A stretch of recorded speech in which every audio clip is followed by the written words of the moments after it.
The Siberian taiga is the largest forest massif on Earth. About 7 million square kilometers of coniferous forest stretching from the Urals to the Pacific Ocean. This is larger than the area of Australia, larger than the area of Brazil. About 3 million people live in this space, on a territory where dozens of densely populated states could fit. Most of the taiga has never been explored. Satellite images provide the terrain. Expeditions traveled along riverbanks, but the vast areas between the rivers remain blank spots on the map. Today, we will unravel the main mysteries of this region. Sit back and make yourself comfortable. It will be interesting.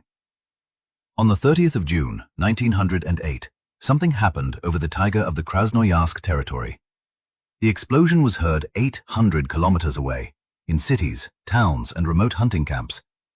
The shockwave circled the Earth twice. It was recorded by barographs in London, Washington, and Jakarta.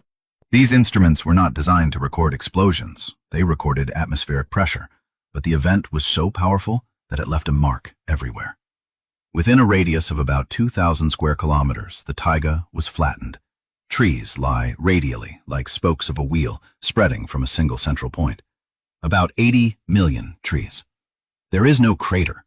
This is not a slip of the tongue or an error in the data. Over 116 years of research, not a single crater, not a single large fragment of whatever exploded. The substance that entered the atmosphere either completely evaporated or dispersed so finely that it cannot be separated from the general background. The official version is a meteorite or comet that exploded at an altitude of 5 to 10 kilometers. But this version does not explain everything. The power of the explosion, from 10 to 50 megatons. This is several times more powerful than the largest nuclear device ever used in human history. In 2013, after the fall of the Chelyabinsk meteorite, a number of scientists revised their estimates of the Tunguska event. New calculations yielded different figures. The old models proved inaccurate. The site of the explosion is in the very center of the taiga. Getting there in summer is nearly impossible because of the swamps. In winter, because of the frost. Most expeditions worked at the edge of the fallen forest zone, not at the center. What exactly happened on the 30th of June, 1908, has not been officially established to this day. In the Irkutsk region, deep in the taiga, in 1949, geologist Vadim Kolpakov accidentally came upon an object that appeared on no map. A perfectly conical hill made of crushed limestone blocks. Height, about 40 meters. Base diameter, about 160 meters. At the top, a ring-shaped ridge with a depression in the center, like a giant nest made of sharp stones. An object of regular shape that does not occur by itself in nature. All around, taiga. Trees grow everywhere, except on the cone itself. On its slopes, trees are anomalously young compared to the surrounding forest, and in the central depression at the summit, completely absent. Kolpakov named it the Nest of the Fiery Eagle, after a local legend. The local people had known about this place long before the geologist, and had gone around it, offering no explanation. Several expeditions took rock samples and conducted dating. Result: the object formed approximately 500 years ago. By geological standards, practically yesterday. Various theories were considered. A gas discharge from the Earth, an underground explosion, a meteorite that exploded underground, an eruption of magmatic gases. None of the theories fully explains the shape, and none is supported by physical evidence. The Potomsky crater has no direct analogue anywhere on the planet. What exactly happened here 500 years ago remains a matter of unresolved debate. In the West Siberian taiga, from Salakard to Agarka, through swamps and permafrost, stretches the ghost of a road. In 1947, construction began on a railway through the taiga. The length of the project, about 1,300 kilometers, through swamps, through permafrost. Rails were laid directly on frozen ground, without proper embankment, because the construction was rushed and no geological survey was conducted. In 1953, construction stopped abruptly. Those who were working simply left. Locomotives stayed where they stood. Tools where they lay. Barracks with belongings inside. Documentation remained in the offices. Everything stopped in an instant, as if time had frozen. Today, it is called the Dead Road. About 900 kilometers had been laid. Rails rust in the taiga for decades. Locomotives stand on the tracks in the position they were frozen in 1953. Wooden structures stand. The taiga slowly absorbs them, but they still stand. Some bridges over rivers would function if they were repaired. Most of the sites can only be reached by helicopter or by river during the short navigation season. Several photographers and researchers have made it there in recent years. Their photographs look like frames from a science fiction film about frozen time. This is not just an abandoned construction site. It is an archive of Soviet ambitions, in precisely the same state it was left 7 decades ago. In the Nizhny Novgorod region, in the taiga, there is a small lake, Svetloyar. Diameter about 400 meters, depth up to 36 meters. Of unusually regular oval shape. The shores show none of the swampiness typical of most forest lakes. The water is clear and very cold, even in summer. In Russian legend, this is where Kitezh is located, the legendary city that sank underwater in the 13th century. According to the legend, it still exists there, invisible but present. In 1968, divers descended to the bottom of Svetloyar and found traces of wooden structures, fragments of logs, structural elements clearly made by human hands. Dendrochronological analysis, dating by annual rings, showed the wood dates to the 12th to 13th centuries of our era. On the bottom of the lake, wooden structures approximately 800 years old. What exactly this was, a settlement, a building, a pier, something else, has not been established. No underwater excavations have been conducted. The lake has been declared a nature monument, and work is restricted. The fact remains, at the bottom of a lake with a legend about a sunken city, traces of a person from the 13th century. The legend turned out to be literally true, at least in that something really is beneath this water. In western Siberia, between the Ob and the Irtysh, there is a place where helicopters do not fly without extreme necessity, the Vasyugan swamps. Area, about 53,000 square kilometers, the largest swamp massif in the world. Larger than Switzerland, larger than all of Ireland. Getting there is practically impossible. In summer, a quagmire that swallows any equipment. In winter, frost, no roads, no helicopter landing pads. In the center of the swamp, throughout all of history, only a handful of people have gone, and none beyond a certain point. Peat is an ideal preservative. In the peat bogs of Denmark, Ireland, and Germany, bodies of people have been found preserved for millennia, with skin, hair, and clothing. Bog people were stored in peat like in a refrigerator until they were found. In the Vasyugan swamps, nothing of the kind has been deliberately searched for. Not a single expedition with such a goal. What exactly the peat of the Vasyugan has preserved over several thousand years is a subject that awaits its researchers. This is one of the few places on Earth where no one has systematically conducted a search. The area is vast, the peat is deep, and all of it untouched. In the Magadan region, in the hard-to-reach area of Kolyma, on the slopes of Butugikag Hill, there is an object unlike anything else in the world. Butugikag, a former uranium mine that operated from 1937 to 1955. Over those years, an entire infrastructure was built here.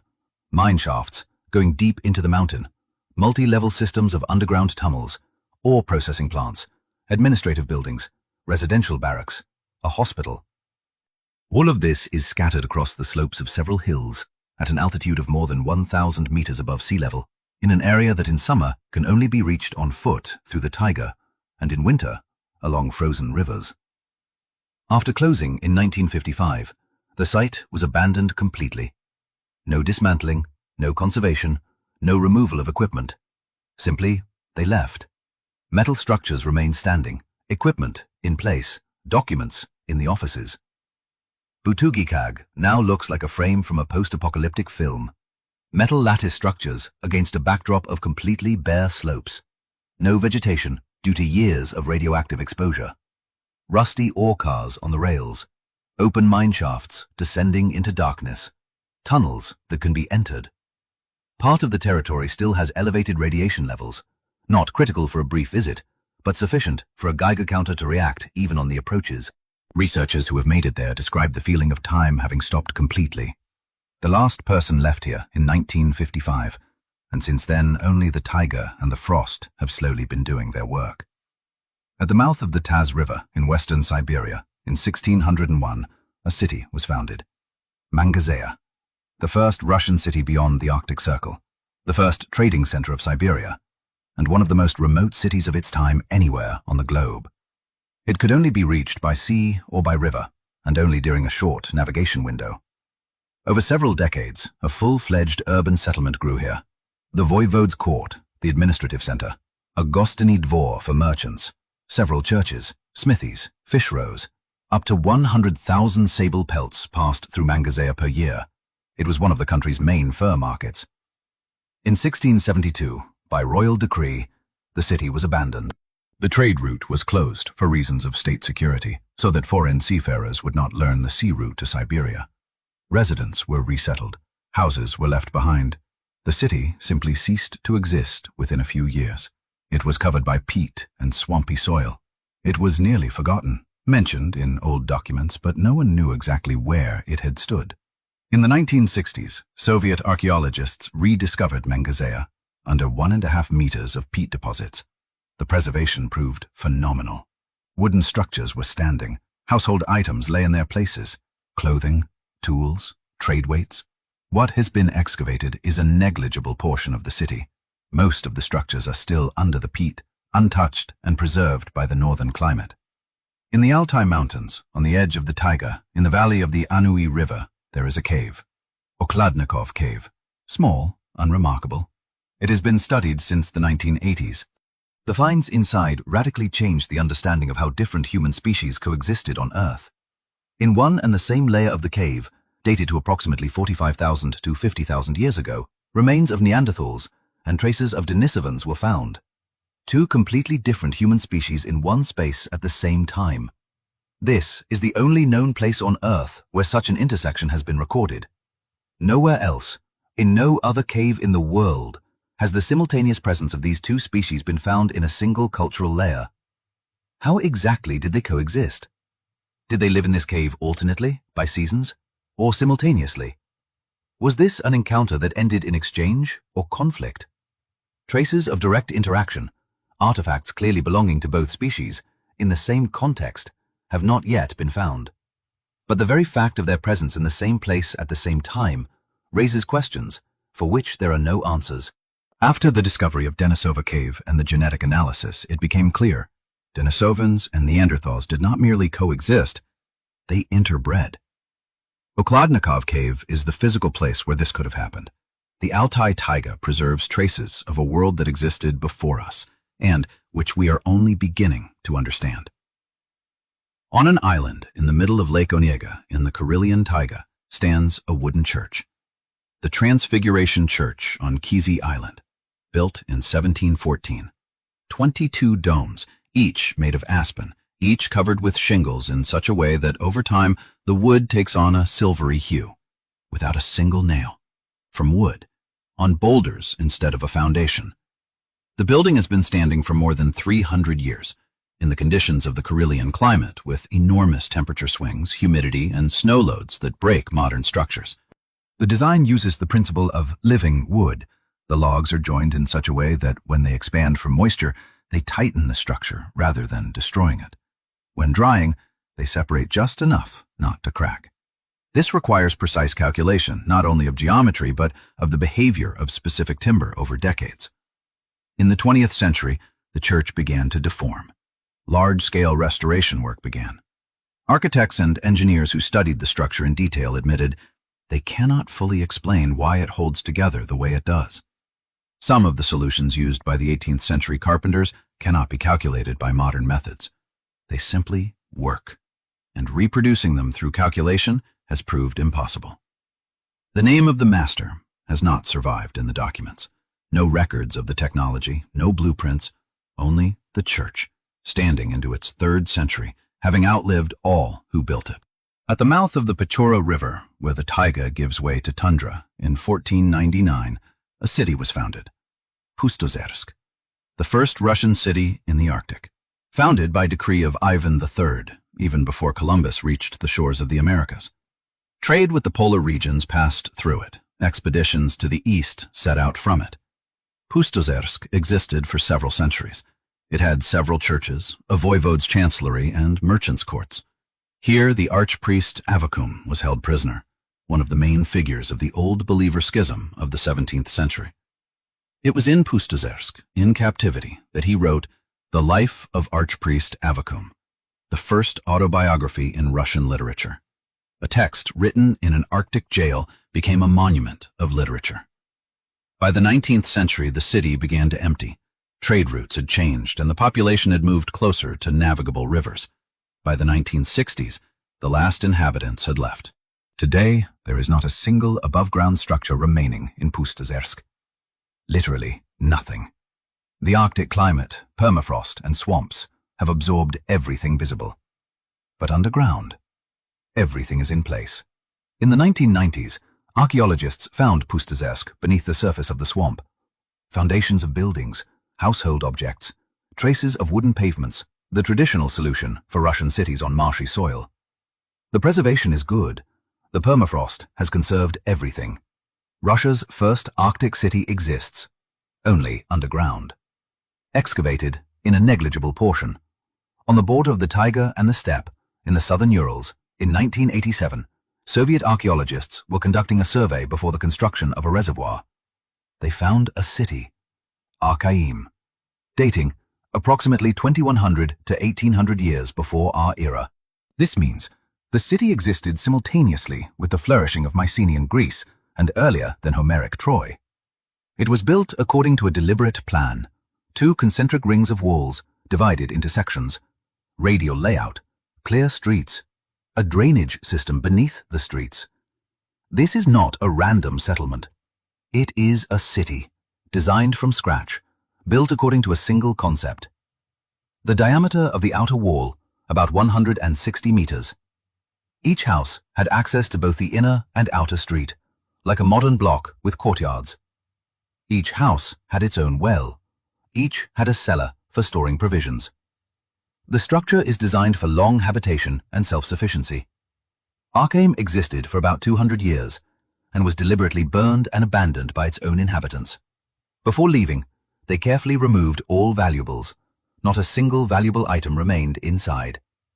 Why did they leave? Where did they go? What event or decision caused an entire city to organize its departure? Its culture, according to a number of theories, is the ancestor of the Indo-European language family, the one from which Sanskrit, Greek, Latin, Russian, English, and German descended. If this is so, then Archaim is the point from which the languages of half of humanity spread. Archaim is not the only such city. About 20 similar fortified settlements have been found in the region, forming what is known as the Land of Cities. Most of them have not been excavated. Some are under forest. The full scale of this civilization is not yet known. The taiga, here, under the peat, cities that ruled the Arctic. In the permafrost, objects with no analogues. In the caves, traces of encounters between human species. All of this beneath one of the largest forest massifs on a territory harder to reach than most points of the explored is not a natural object. It is an archive. Most of the pages of this archive have not yet watching. Have a wonderful day.